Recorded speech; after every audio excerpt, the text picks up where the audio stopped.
What's up guys, before we start the video I just want to give a quick shout out to our sponsor 401 Games. If you guys are in the market for anything Yu-Gi-Oh related, whether it's singles or sealed product, be sure to check out their website 401games.ca, and if you're looking for Yu-Gi-Oh singles, be sure to use code TEAMVLR to get 10% off your purchase.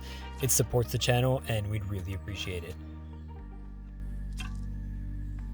Okay, so today we're going to do something that I haven't done in a really long time, which is a combo tutorial, and we're going to go through some absurd combos that you can do with the new Blue Eyes cards and Whitewoods or White Forest, whichever one you want to go with.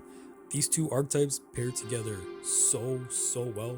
They complement each other fantastically, and you can do some crazy stuff with them. You can play around things, you can make some boards that just can't be beat, and you can just make it really hard for your opponent to interact with parts of your combo. So let's get into it. Alright, so we're just going to start with the Stellar plus a Speller Trap discard. So we're going to pitch it, we're going to summon Sylvie. Sylvie is going to get us Woes to play our Joel a little bit better. We're going to make Lucia, we're going to pitch Woes, grab Sage is already how we're differentiating from normal Whitewood stuff. We're going to set the Woes, we're going to summon a Stellar back. Diabelle is going to add back the Speller Trap we discarded, which is going to matter later. Sylvie will bring itself back out. We're going to make the new Blue Eyes Link 1, which is an absurd card. We're going to get Mausoleum, which is going to give us an extra normal summon. Sage will get us Maiden, and Maiden will get True Light. And at this point, you can use Mausoleum to send a Blue Eyes, and now Spirit will tag out for Blue Eyes. And here, I want to pause the replay for a second. It's important that you don't trigger Maiden Engrave here, because if you get nibbed at this point, it kind of sucks and it hurts a lot. This whole combo just makes it a little bit awkward for your opponent to nib for most of it. So for now, don't summon the Maiden. And then we make our first Spirit, and we do this because, and we activate True Light at this point to play on Ghost Ogre. If our opponent Ghost Ogres the True Light, Spirit can negate True Light to stop it from blowing up our board. And we continue. Spirit will tag out for Crimson Dragon. Crimson is going to add Synchro Rumble. Prayers will pitch that Imperm from earlier. Rumble will summon back Maiden. And now this next bit's a little bit important. We're going to use Sage to target Maiden. Maiden's going to chain and summon a level 1 tuner back. That way we can summon Jet Dragon from deck. We can make our second Spirit. It's going to tag out for the new ultimate. Crimson's going to tag itself out to summon Stardust Cipher Divine Dragon. This card is really important because this prevents everything on your field from being destroyed the first time per turn. So this would normally get destroyed during the end phase by Spirit Dragon's effect, but this will protect it from the dying. Next, we're going to activate Saga, which will summon Blue Eyes back, and now we can summon our Maiden from the grave, and then we're just going to end on this. So we have Blue Eyes Spirit Dragon, Cipher, which is a monster negate and a pop. Ultimate Dragon, which is a Omni negate for anything on the field. Diabelle is going to summon a Book of Eclipse, and then we basically get to do it again if our opponent's still somehow playing with Woes. Another cute interaction with this, when it pops something on your opponent's field, that'll trigger Jet Dragon to summon, so that's really cool. But on our opponent's turn during the draw phase, we can just tag out Spirit Dragon into Crimson. Crimson's gonna tag itself out into Cosmic Blazar Dragon.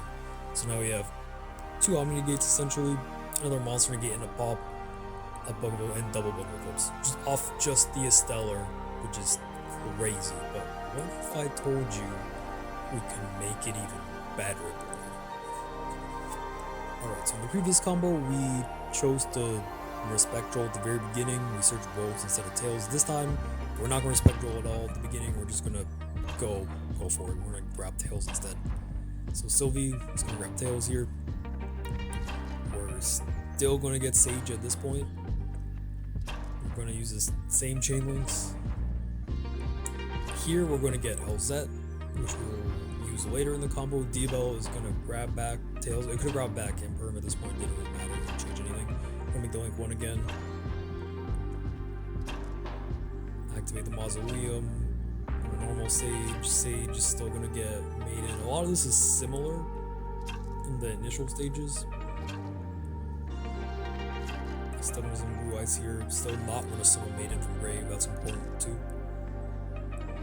Now here we're going to use Elzette. So it's going to add Racia. Racia is going to summon itself. We're going to make a Chaos Angel to protect our synchros now. That way And up until now, it's always been awkward for opponent to nib, and this just makes it even more awkward, basically. Rummel's going to summon back, and we're going to make Amritar, which for some reason doesn't need a non-tuner. So we're going to get a reframing. Maiden's going to summon itself off its effect. Sage is going to do the targeting thing again. Summon back level 1 tuner, summon Jet from the deck.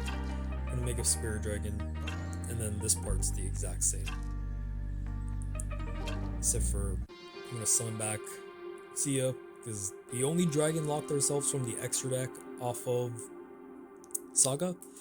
So here you see the M board is basically the same, but this time we added an Amritara and a Chaos Angel, which makes all of our synchros unaffected by our opponent's activated monster effects. And we added a counter trap negate. So one thing that I've realized with like testing this deck and theorizing about it is Dark Ruler no more cooks it like very hard. Even if you're playing the Magia version, Dark Ruler just dumps on the whole board, whereas now we have a way to negate Dark Ruler, and it's just so hard for our opponent to break this board. Like, we have 3 Omni negates on Monster Gate and Pop. We're unaffected by activated monster effects.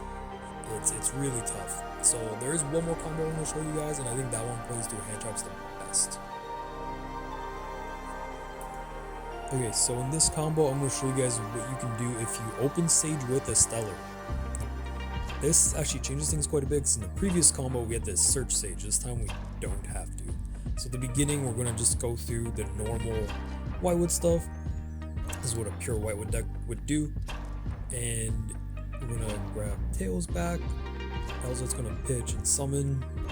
I'm going to grab Rasia. You're going to see that Rasia's draw effect actually matters. Like, we do need the discard later, and that's the best time to use the draw effect, so we have to do it there.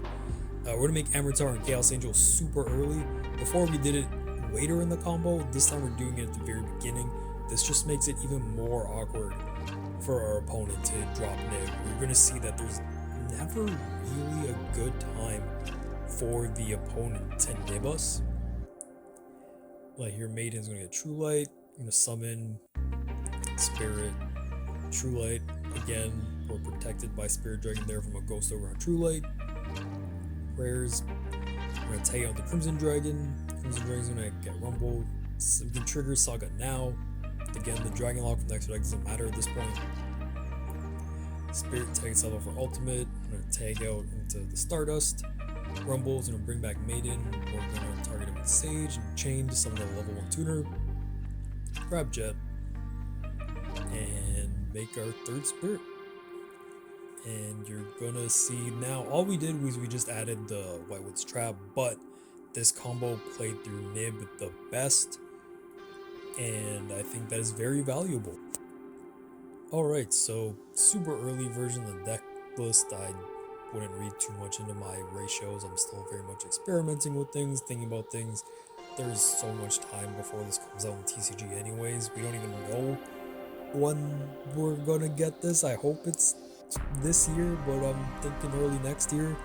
But you only really need to play 2 main deck Blue Eyes monsters, Jet and Blue Eyes. There aren't really any other good ones that are worth playing, and you realistically only need these 2. The new Seahorse is cool. I don't know if I would play it at more than 2. I know you can combo with it like just this, but I don't know if it's like worth playing at 3. It is a good extender though. That logic kind of applies to that as well. Like, you don't need to play this one at 3. A Stellar is definitely the 3 of. Like, it just gets everything, and it's so good in this deck. Like, one thing I didn't talk about was how you can normal a Stellar, use the effect, pitch a spell or trap. Your opponent imprims it or ashes it. You can just link into Spirit, and then as long as you have Sage, Bingo Machine, Prayers, like Maiden, as long as you have some other way to extend, you're good. You can keep going. So the White Forest cards are really good for eating hand traps as well. It's just another way of how they pair really well with this deck. You could play 2 Bingo Machine and like 2 Prayers. Like, I don't know if you need to play either of those at 3. Like, they're so searchable. You don't have to, but Prayers is still really good. Obviously, it's like crazy busted card. You have to get just your whole combo off this is really good. But other than that, there is still a decent amount of room for non-engine here, like you know, 12 hand traps. I have thought about, again, you could cut these two and play more non-engine, or even maybe playing a little bit more engine, then just going to a higher deck count to fit more non-engine. It's very much format dependent. Depends on where we are. I think to stop this deck, you kind of need 3 hand traps basically, kind of like Fiendspin Snake Eye right now. So we'll see. We'll see when we get there. I don't know when this deck is coming out in the TCG. I feel like there's no date for the structure deck over here, so we have lots of time to figure out exact ratios and all that fun stuff. In terms of the extra deck, I don't know if you would play 2 Spirit with Eyes of Blue. You could.